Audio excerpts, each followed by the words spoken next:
Hi, everyone. This is Sam Silverman, managing partner of EB5AN. Today, we're going to talk about the Twin Lakes, Georgia EB5 investment project. And we have the great pleasure of having a real EB5 investor in the project who just joined the project recently. Sid from India has graciously taken some of his time to join us and is going to share his experience, why he decided to do an EB5 investment, and walk us through how he went about selecting an EB5 project to make his investment into. Awesome. Hey, Sam, how's it going? Hi, Sid. Thank you for taking time to join us. We really appreciate it. We know that you spent a significant amount of time, corresponding with myself, with my partner Mike, and with your immigration attorney, and with a number of other EB5 projects to get a feeling for what different projects were out there and get all the right information and then, make an informed decision. So really appreciate you taking the time to, pay that wisdom forward to other investors, who are currently, considering EB5 as a way to stay long-term in the U.S. All right. So as you can see, my name is Sid. Me and my wife, we are originally from New Delhi, India. We were born and raised there. Obviously, I met my wife much later in life. But so our journey, so to speak, actually, let me just track back a little bit. I'm originally my bachelor's was in law, so I was a lawyer for about 2 years in India. And after that, I joined a entertainment management company where I was working with movie stars in India for about 3 to 4 years, and I was a celebrity agent there. And right towards the end of that, sometime before I left that job, I had met my wife, who was at that time doing her dentistry, I think international dentistry course from UCLA, and she was already in the US. And I'm talking about 2016 was when 2016 was when I came here. Then we got married, and 2017 was when I permanently moved to the US with her.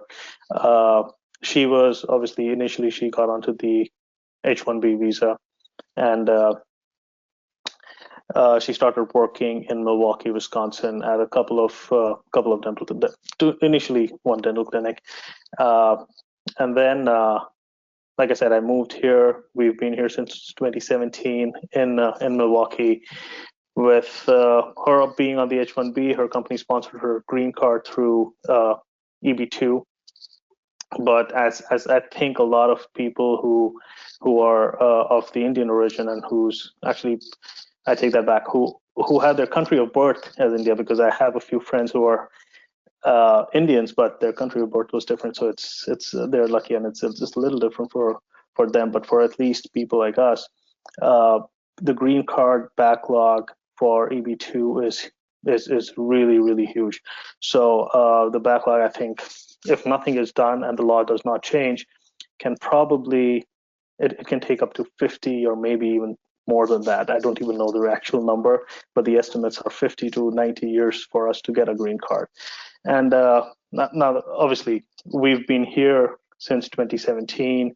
I moved here. I did my master's in IT management, and right now, I'm working in Molson Coors Beverage Company as a data architect. But I got into the H4 EAD, so I have the work permit. So I'm not on H1B, but I'm just on a work permit here. But that is also, being on H1B and H4, you face different hardships from time to time, because you have to go through renewals every 3 years. And I mean, automatic 180-day renewals for H4 EAD just came into the play. But before that, you could just file for your renewal 6 months before your EAD expired. And if you're lucky enough to get your EAD, you get your EAD. Otherwise, you're just out of your job. So there were a lot of uncertainties which we were facing. Like I said, we'd been here a long time. We were part of the community, and the opportunities which US has, it's basically second to none. I won't even say second to none. It's probably one of the job opportunities which you get over here, the career growth opportunities which you get over here are pretty much unmatched anywhere in the world. So that was the reason why initially we moved to the US, and we decided to stay here. So given the long wait times in EB2, were there other visas that you considered other than EB5, or was EB5 kind of the one visa that really fit the criteria for what you were looking for? So in fact, we did reach out to other attorneys just to see if EB1 was an option, either for me or my wife, but it really was not, because I think you have to have some extraordinary abilities. That's what we were told, that extraordinary abilities in the sense the top of the field in your profession, and you need to have some publications, being member of some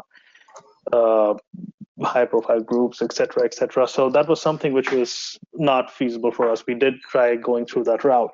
So that was definitely something we looked at, but yeah, that didn't work out. So after that, we were pretty certain that we are probably going to either move back to India or move to Canada. So we did get the Canadian PR, but we did go there. We did explore the Canada market, and I mean, honestly, it's not the worst. I think the opportunities, the career opportunities over there are not. I would think better. The standard of living, career opportunities are probably better than India, I want to say, but India obviously is up and coming. But again, nothing matched to the US. So that was pretty much our backup option, and we did look at that. But then eventually we did decide to go ahead with EB5, and I think I spoke to this. I spoke about this to you and to Mike as well. That EB5 was an option which, again, I think my dad was pushing me towards it for the longest time, and I had this false sense that it's all a scam for the longest time, and I kept staying away from it because I would just go online, and I think going online and just typing EB5, you would get some. I mean, obviously the updates and the news and stuff, but it's really easy to just go online and read everything negative about EB5, because obviously there have been projects which have not gone well. There have been people who were basically, I think, scam artists, and there were deals which, like I said, which just went south, but that were far and few. But I think this is, I mean, at the end of the day, any project can go south, but you have to do your due diligence and try to work with a group of people, a set of people, do your own background research, and yeah, if the US is where you want, and you want to be, and you want to, and there are no other feasible options for you to remain in the US or come to the US, then this is definitely a very realistic possibility. Got it. Okay, that makes sense. So once you'd kind of decided, okay, EB2 isn't going to work, it's going to be too long, the extraordinary ability, that really doesn't apply to me, and you decided, okay, EB5 is going to be the best fit for me and my wife. What was your next step, after that? Did you, start researching attorneys, talk to projects, and how did that kind of play out once you decided you wanted to really pursue it further? So yeah, so like I said, like I told you, my dad had been pushing me to go ahead with this process for quite some time, but I started seeing that there was a backlog initially for Indian nationals. There was a backlog in EB5 which was being created. I think now they're backlogged to 2019 under the old scheme. But then I think last year, after the RIA came into the picture, things sort of things sort of changed, and it was almost like a shot at getting a first mover's advantage. So things sort of change, and I'm pretty sure there'll be when it comes to like Chinese nationals or Indian nationals, and by that I mean like the country of birth. So Chinese, India, and maybe a couple of other markets. That's going to be pretty saturated and backlogged. So that was something which I realized. But I think to answer your question initially, what happened was I saw an email through just because my dad had signed me up for all these email email blasts through regarding EB5.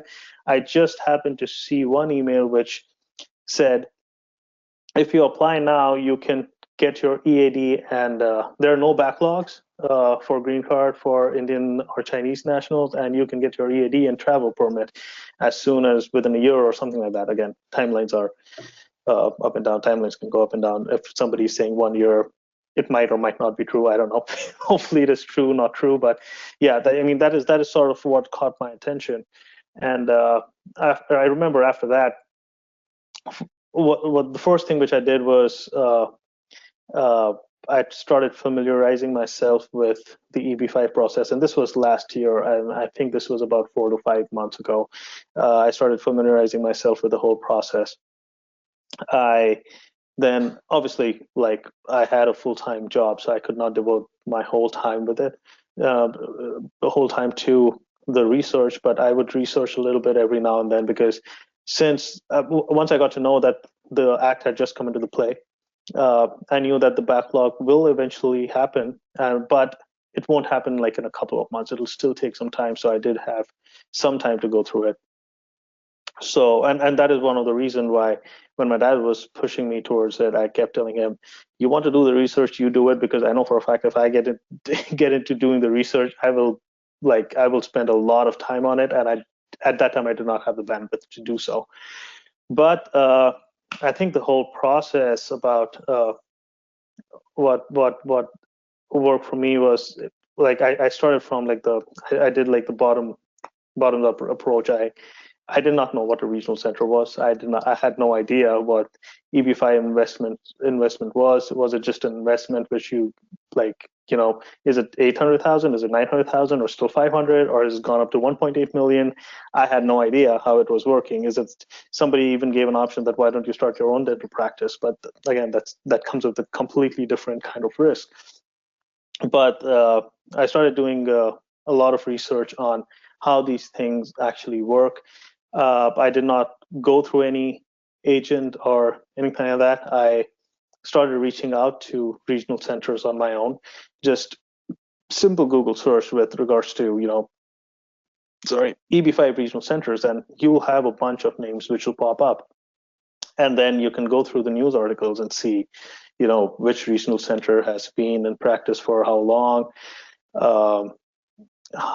what has their track record been, do you have any online reviews and stuff like that. I mean, again, it's not the easiest to find, because I still think that a lot of people who are moving to the US from abroad and non-English speaking nations have, maybe you cannot, it's not the easiest to get in touch with them. So I know for a fact that once you're here, and you know a lot of people are already here who are on the H-1B visa, so you go online and you can find like a plethora of communities, but to find an EB5 community was not the easiest thing. So the only thing you can do is just read up as much as you can, research as much as you can.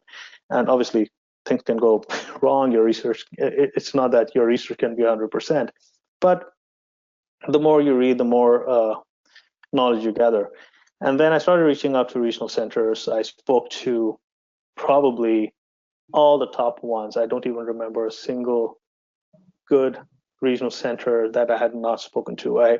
And the approach the approach I took was that I would approach each meeting with a completely blank slate. And I realized that after every meeting, I would learn something new, because I was just it was just a completely new industry for me. I had no knowledge about. I'm not a finance guy. I don't know how real estate development projects work. I can just like, all I can do is probably reach out to people who have been doing this and who are in business doing this. I can reach out to them, ask questions, and learn as much as possible. So that's what I did. and I started learning about the projects. And initially, I had no idea how. Like, I think the first meeting which I had was with a regional center who told me what a capital stack was. And that was the first time I had heard of the term capital stack. And then I started looking more into it, and I would just note down uh, every bit of information which I didn't know or which sounded alien to me, and I would just go back and research more on it and just read up more on it. And what I started doing was I started reaching out to family and friends in the U.S. who are aware of the business, who are maybe even remotely linked to real estate business, or who have been here for a long time, and try to understand what they make of this. Does it seem legitimate? Because for me, that was the most important thing, that to see how legitimate a project or a regional center or attorneys were. So I started asking them, and I started asking them that, showing them different capital stacks, and started showing them telling them about the conversations that I was having with other regional centers. And it was just like a lot of information overload. But that was the process which I sort of went through. I think, like I said, it took me a few months, but I think that is the amount of time the whole process sort of deserves, because it is such an important decision of your life. So I don't think you can just, unless you're like a multi-millionaire and you have just 800,000 to throw away at something, you can probably throw it away at a couple of projects. Something will stick. But if and I'm sure that a lot of investors will be either selling their land back home, or will be using their earnings to basically fund this. So for me, it was really important to do as much research as possible, talk to as many regional centers as possible. Also, again, that was something which I learned during my time as a celebrity agent, was I would sort of mention other regional centers while talking to the other regional centers, and sort of gauge what they had to say about the other person. Because you would talk to a regional center, they will always give you only the pros. You will not hear about the cons unless you're asking the other party, and then you can always go back and just cross check that, is this true or is this not true, and stuff like that. You can always cross question. And I think it's really important for the investor to have a very, very honest and open communication with the regional center that they're working with, and the attorneys.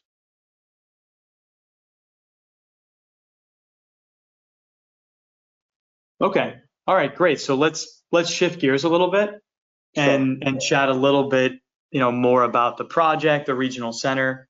So obviously you did a lot of research. You said you spoke to pretty much all of the major, reputable regional centers. So I guess walk us through your thought process. How did you end up deciding to work with EB5AN and choosing the Twin Lakes project? And as you were going through that process and evaluating different investment opportunities, what were some of the major differences and things that were really important to you that led you to to make this decision? So, like I said, I actually, obviously, I ended up talking to pretty much all the major regional centers, be it CMB, Can-Am, EB5 Capital, EB5 United, Pine State, Golden Gate Global, and all of them, again, like, nothing against anyone. All of them were super helpful. All of them were really, really, I think Civitas as well. Civitas was also one that we spoke with. But also, all the regional centers were really, like I said, really helpful, really informative.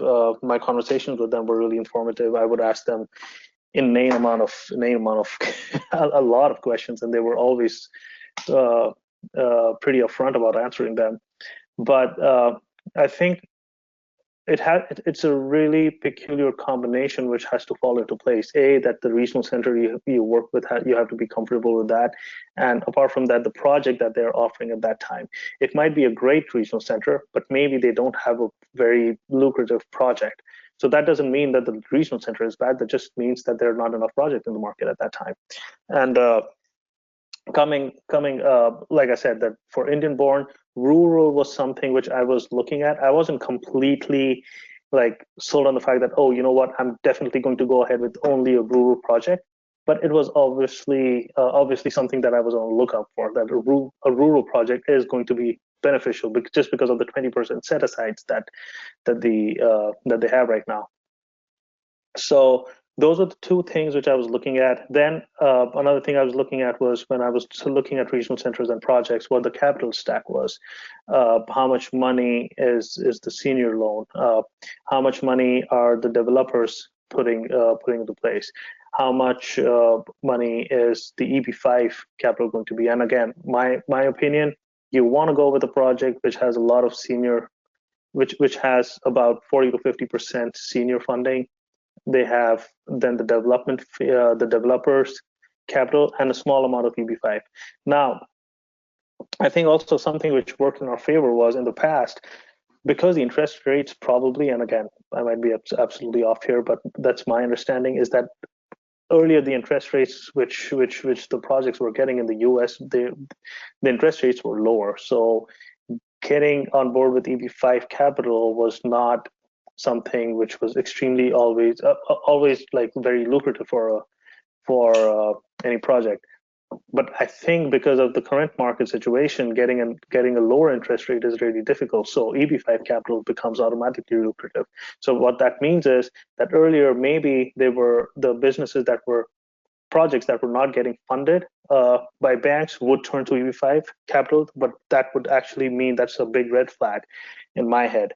But that it's a big red flag in my head that the project is actually not getting the funding, the required funding. If the bank is not thinking that this is a good enough project, then why would anybody else? But I think in the current market, some really good projects have also turned towards EB5 capital because they do end up saving a little bit when it comes to the interest rates. So that was another thing. So again, spoke to a lot of regional centers, looked at a lot of projects, and there are a lot of good projects out there for sure. It's not that, I mean, you know, I went with Twin Lakes because I thought that was where my money would be the safest, but there are other great projects as well. And I think EB5AN has another great project in Saltaire, which is a really good project, definitely. But again, for different reasons, which we will probably go into later on, I went ahead with Twin Lakes. But for me, long story short, a good project which was already be in construction, a good project with a developer who were reputed and had like a good track record, and a regional center who had a good track record, who had been in the business for a while, and who were responsive and who were willing to answer most of your questions, because obviously if you're spending $800,000, you're bound to have a lot of questions. So yeah, that is what sort of that was sort of what led me towards EB5 affiliate network. Got it. When you were evaluating projects specifically, how did job creation factor into your evaluation of one project versus another?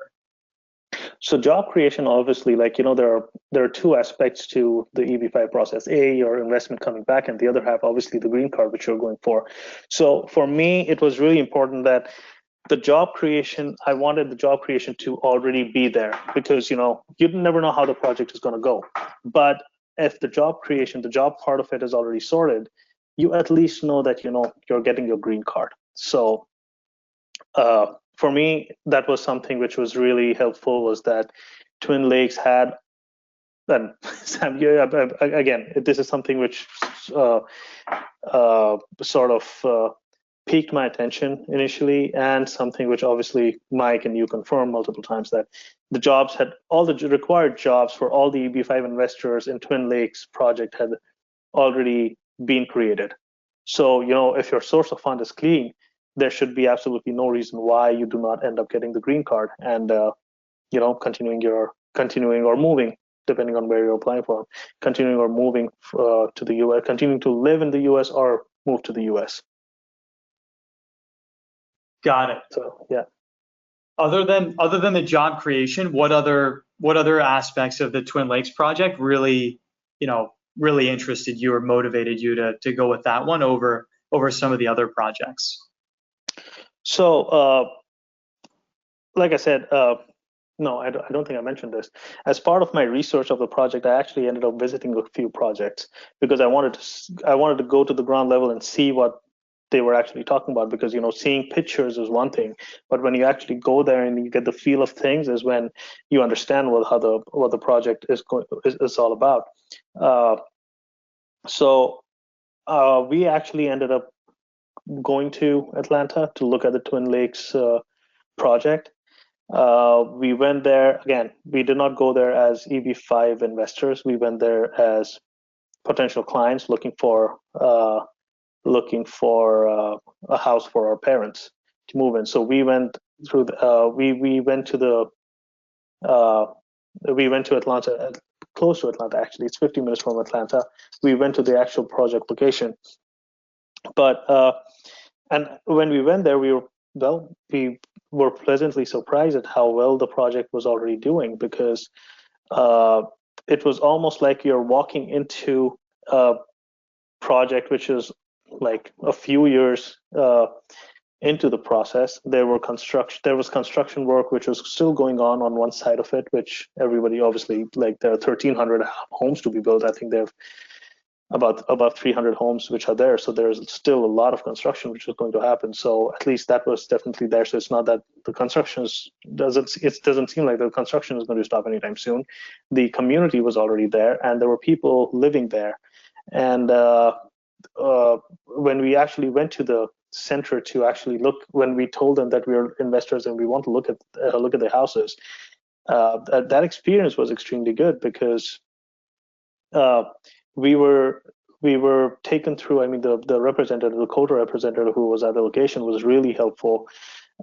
He spent about an hour with us answering all our questions. He took us through some of the previous Christmas projects which Coulter has built and how successful they are.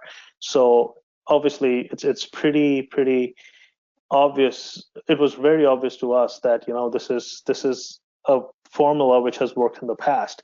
So the chances of this formula working again are only higher. I mean, are higher than the rest. And it's not something which is, and the age that they're targeting, which is 55 plus, that community that they're targeting is a community which is, well, they already have the money.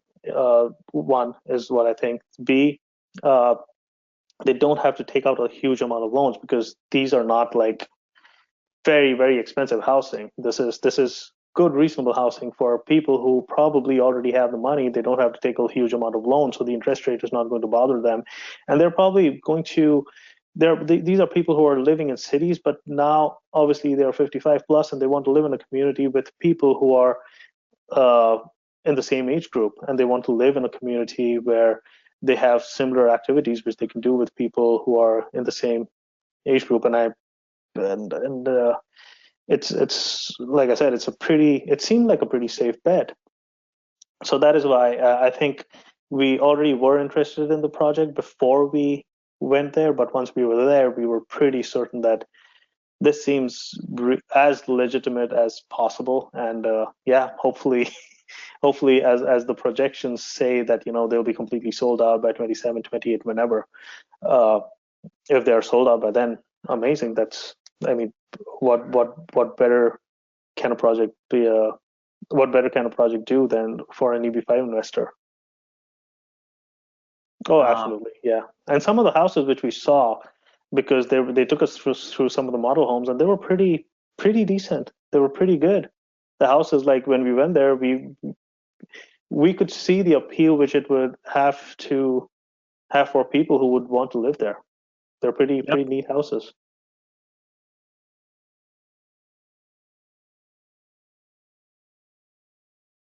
So moving on from the project itself, what was it like working with the EB5AN team?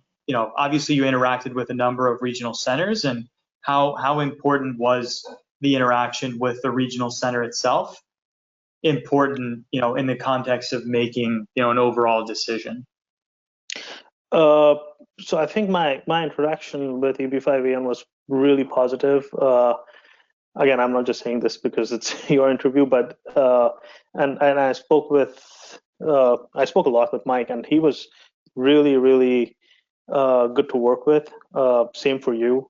Everyone was really responsive. I would get a response through email or through text message as fast as reasonably possible. It's not that I've dropped an email, I'm just waiting for a couple of days for a response. So the response time was excellent.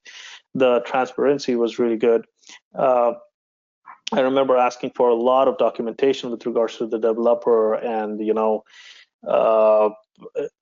different letters and some and I did send across a huge list of questions which I wanted in writing that tell me exactly, has this happened, like how many projects have you had to date, how many projects have had rejections, how many projects, stuff like that. So I did have that questionnaire which I sent across, which were answered, so which was really good. And the surprising thing is that one of the couple of other regional centers never got back to me with the answers.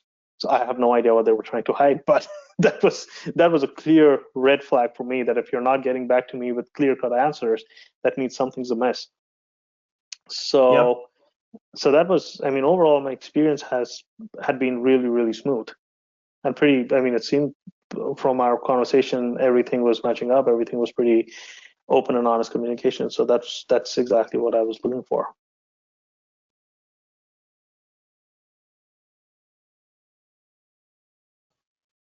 Great.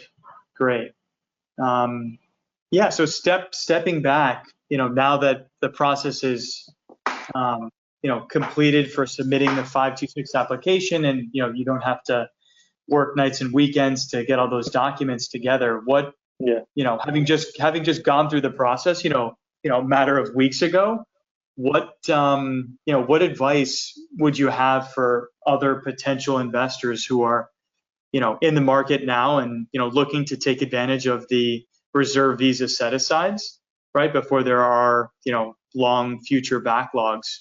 What advice would you have for others in a similar situation who are considering EB5 but are maybe a little bit hesitant, given some of the negative articles and things that they may have seen online? Sure. So one thing is that I'm not sure how many investors know about this, but from what I hear is that the investment fees, the application fees is going to skyrocket pretty soon. So I think from 4,000 it's going up to 11,000 or something like that. So it's definitely the fees is something you want to definitely be aware of, that the more you delay, that's an additional cost which you can probably save right now. And trust me, by the end of it with regards to all the costs and everything, I think you would want to save as much as possible. So this is definitely something which you might be able to save on, because a few months down the line, you never know, probably this comes into the fee expansion becomes a law. You'll be just spending like more than almost 3 times the amount of the fees. And I'm pretty sure by the time hopefully I get to file my I-829, the fee structure would be there. So I would be spending a huge amount of money over there. But yeah, so that is one thing. The fee structure is going up. Second, the backlog is definitely going to be there for some of the countries. So you have to be very cognizant of that fact. See, if you're investing, again, like I've repeated multiple times, do as much research as possible. I mean, it's really difficult to dedicate all your waking hours on this, but try spending as much time. This is probably one of the most important decisions of your life. So try spending as much time researching as possible. You see a lot of negative articles out there, which is also fine, but also I would encourage you, if you see a negative article, reach out to the regional center who, or if possible, or anything to do with whoever. If you can reach out to someone from the project, great, but I don't think that's possible. But you can reach out to the regional center who has that negative article about, and just ask them that, this is what happened over here. And, you'll be surprised that you'll get an honest answer, because they do own up to that. There's no hiding. Some projects will go south. So that is absolutely fine. And then again, the negative articles sort of sensationalize the whole thing. They will just turn around and say, oh, you know what, the whole EB5 is scam. So many people lost money. Well, another question to ask is, people lost money, at least did they get their green card? Because you're, at the end of the day, your money is supposed to be at risk. You're not supposed there's no guarantee that you're supposed to get your money back.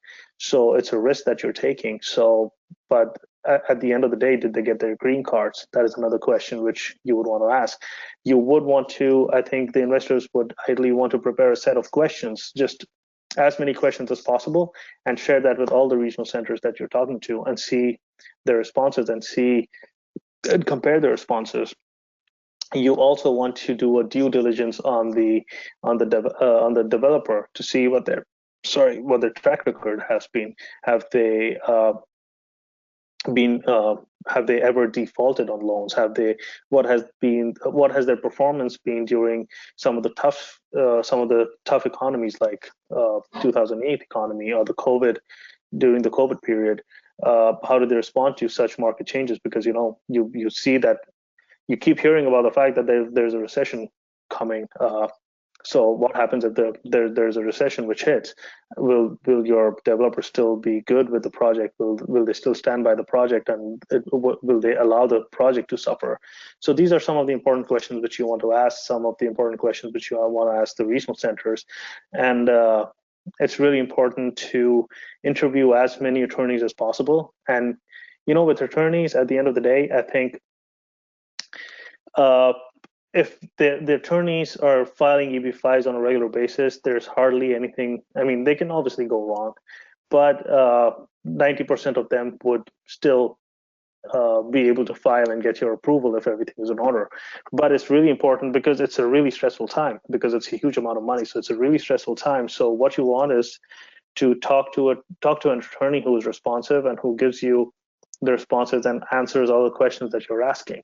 Because trust me, if you are stressed about something, and if you ask the attorney and you're getting a response after a day, those 24 hours are going to be pretty stressful. You want to avoid that as much as possible. So you want to have an attorney who are responsive, in the sense that, obviously they're not going to be at your beck and call, but who at least respond to your questions within an hour or two. So yeah, those are some of my suggestions which I would give to the current interested investors, future investors, so to say. Great, thank you. That's really helpful, and yeah, I think that's a good overall summary. I really appreciate your time, and yeah, I'm glad that you were able to get all the information you needed to make the most informed decision. Obviously, like you said, this is one of the most important decisions that you could make, because if it goes well, you and your family are settled, and capital is preserved in the U.S. and you can remain here, become a citizen. But if it doesn't go well, then yeah, you could potentially lose a lot of money, but also have an immigration issue and may have to leave the country. So it's really critical. And yeah, I'm glad to hear that you did all the research you made. I really like the list of questions.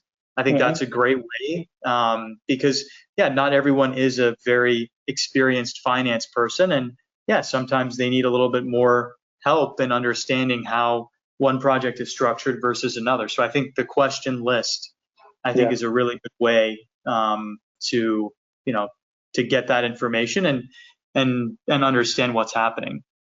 Absolutely. And sorry, I think I forgot to mention one other thing which really helped out with you guys, was that